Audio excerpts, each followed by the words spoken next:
Welcome to Day 3 of Home to You with Laerdal from IMSH 2023 in Orlando, Florida. Here's your host, Lindsay Kowalczyk. Hello, my name is Lindsay Kowalczyk, and welcome to our final Home to You with Laerdal episode from IMSH 2023. It's been so much fun bringing the best of IMSH home to you. On today's show, we speak with both Sue Fernaris and Michelle Moulton. We take a look at the development of our VR Clinicals for Nursing solution, and we have a chat with Abstract Award winner May Sissel Vadla. We also get the latest from conference attendees on what their key takeaways from IMSH 2023 have been. Stay tuned to hear what everyone had to say.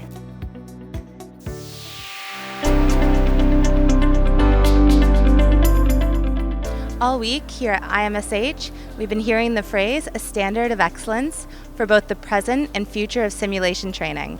As 2023 begins to unfold, we're keen on asking how we can elevate the impact of training through harnessing emerging technologies. Joining me now is Sue Fernaris and Michelle Moulton, who have been leading a discussion to do just that.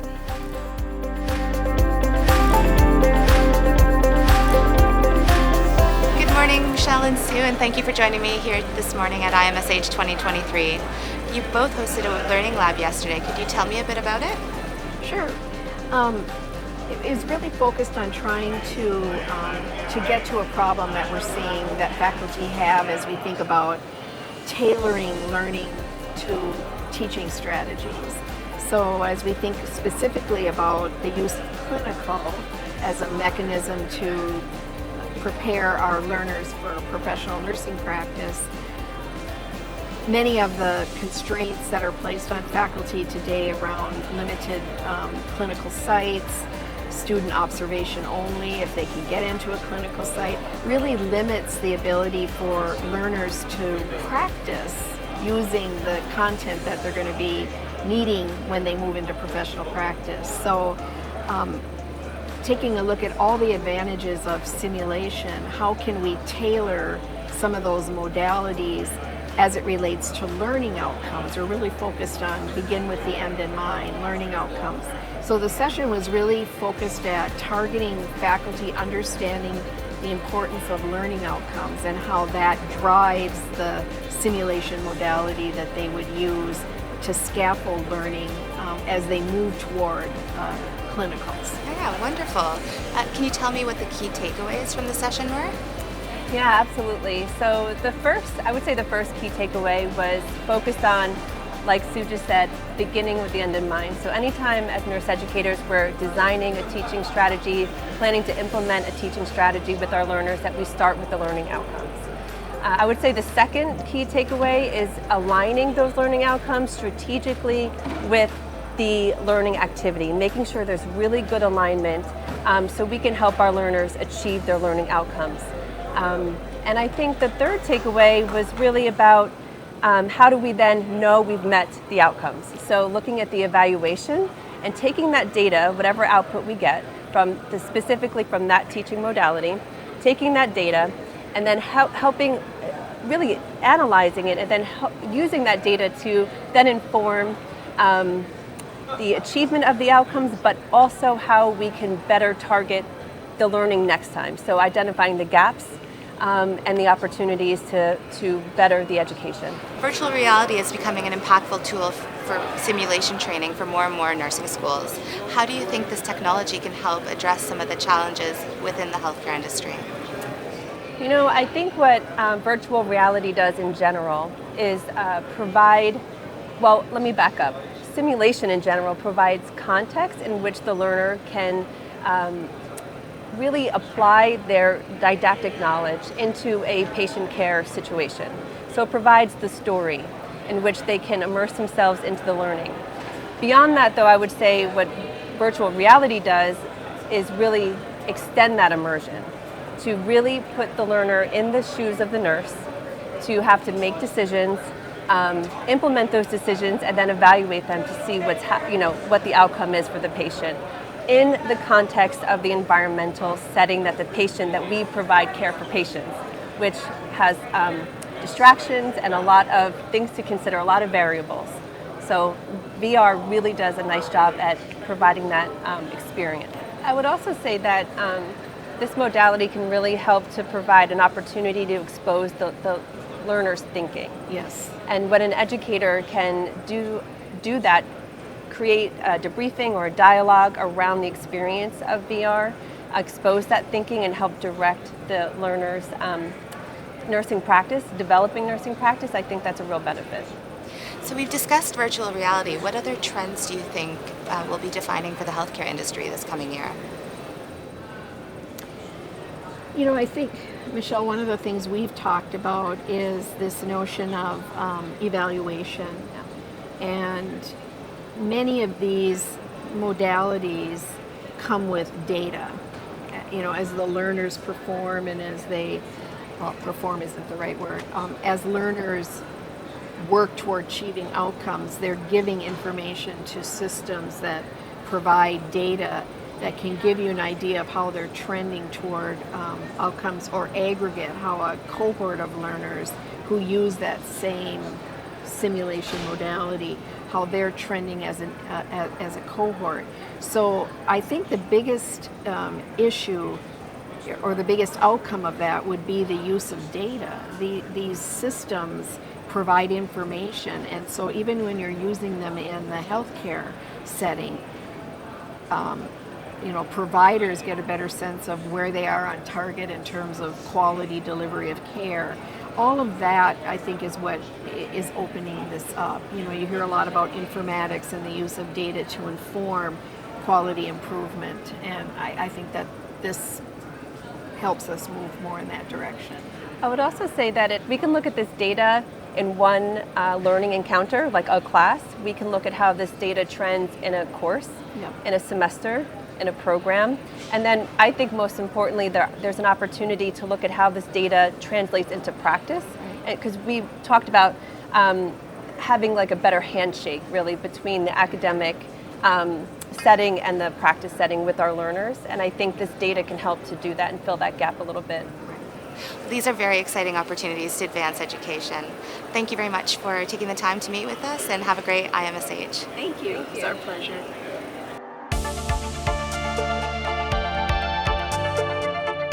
Hi, I'm Tim Cook. I'm the Director of Digital Education at Laerdal Medical.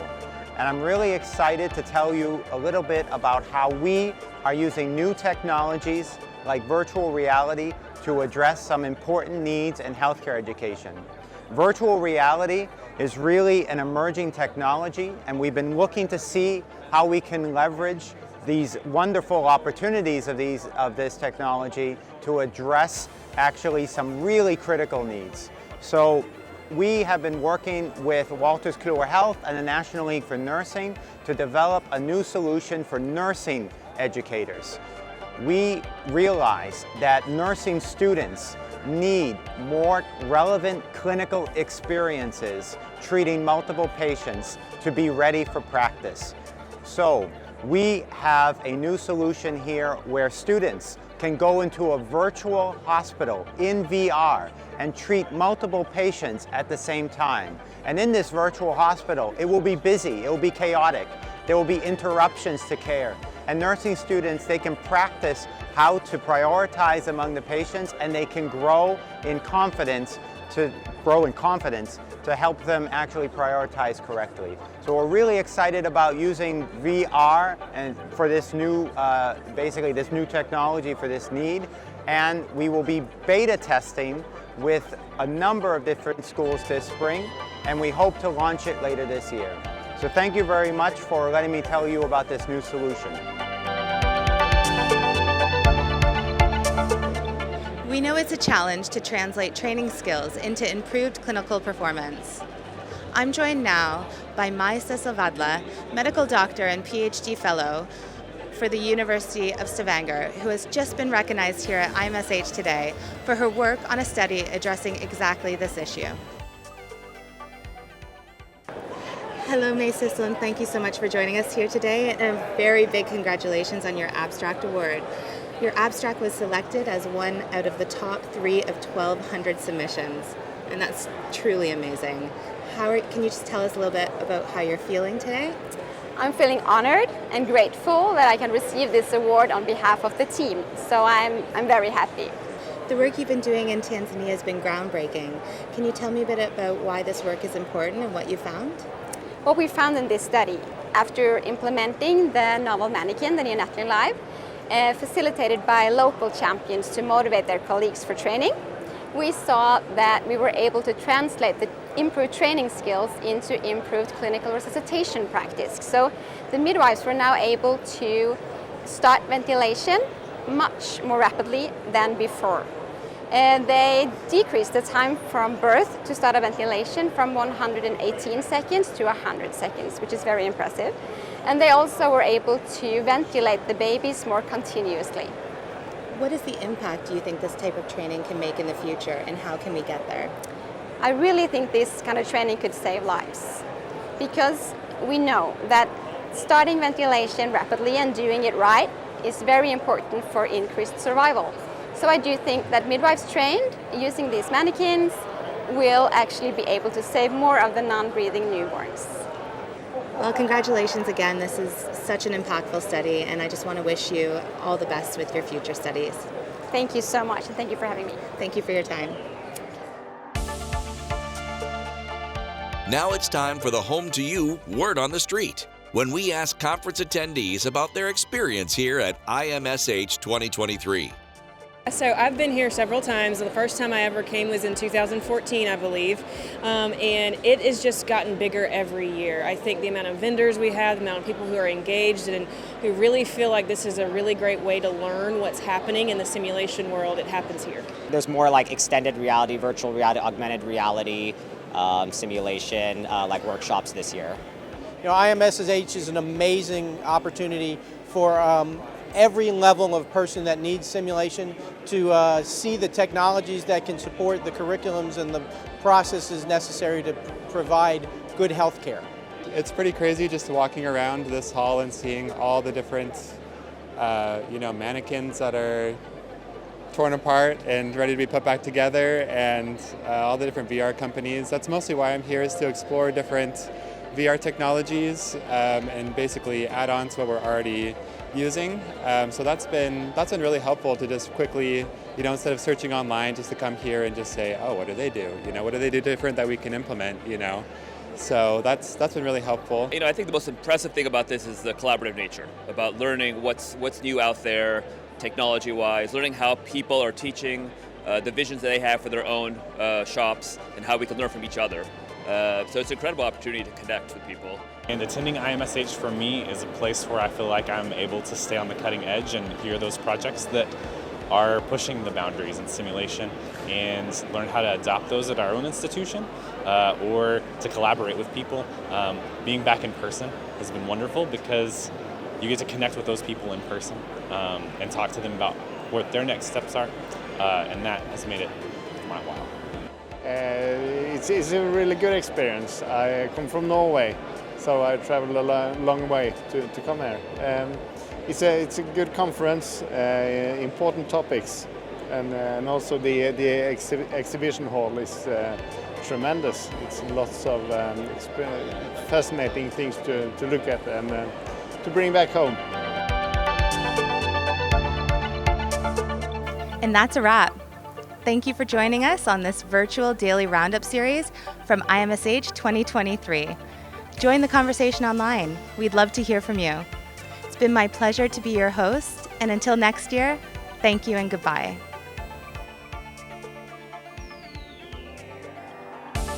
If you enjoyed this program, then you'll probably also enjoy our 1 Million Lives podcast on laerdal.com/podcast or on your favorite podcast platform.